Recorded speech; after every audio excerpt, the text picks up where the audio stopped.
2047కి $3 trillion ఎకానమీకి తెలంగాణ రాణించాలి అనంటే సినీ పరిశ్రమ గొప్పగా అభివృద్ధి చెందాలి. ఈరోజు హాలీవుడ్ అంటే అమెరికాకి వెళ్తున్నాం, బాలీవుడ్ అంటే ముంబైకి వెళ్తున్నాం.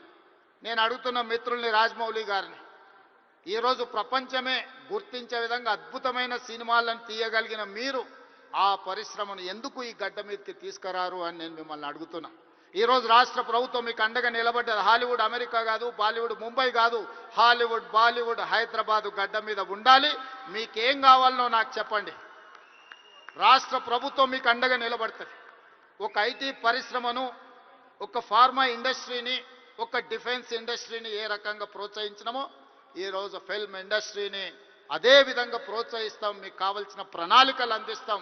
ప్రణాళికలు మీరు రచించండి. మా విజన్ డాక్యుమెంట్లో, తెలంగాణ రైజింగ్ 2047 విజన్ డాక్యుమెంట్లో ఫిల్మ్ ఇండస్ట్రీకి ఒక చాప్టర్ ఇస్తాం. ఆ చాప్టర్ని రాయాల్సిన బాధ్యత సినీ ప్రముఖులకు, ఇక్కడ ఉన్న పెద్దలందరికీ ఉంది.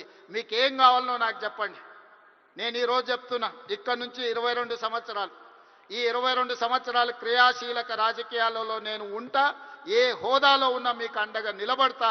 ఈ పరిశ్రమను అంతర్జాతీయంగా అభివృద్ధి చెందడానికి అవసరమైన అన్ని ప్రణాళికలను, అన్ని రకాల మిమ్మల్ని ప్రోత్సాహకాలను, మీకు అవసరమైన వసతులను ఏర్పాటు చేయడానికి తెలంగాణ రాష్ట్ర ప్రభుత్వం సిద్ధంగా ఉంది. ఈరోజు vision document, Telangana means business.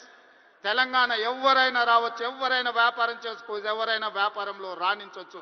ప్రపంచ దేశాల నుంచి ఈరోజు ఫార్చ్యూన్ 500 కంపెనీస్లో 85 కంపెనీల ఫుట్ఫాల్స్ ఈరోజు తెలంగాణ రాష్ట్రంలో ఉన్నాయి. దేశంలో ఏ సిటీలో కూడా 500 ఫార్చ్యూన్ కంపెనీలలో 85 కంపెనీలు ఉన్న సిటీ హైదరాబాద్ సిటీ.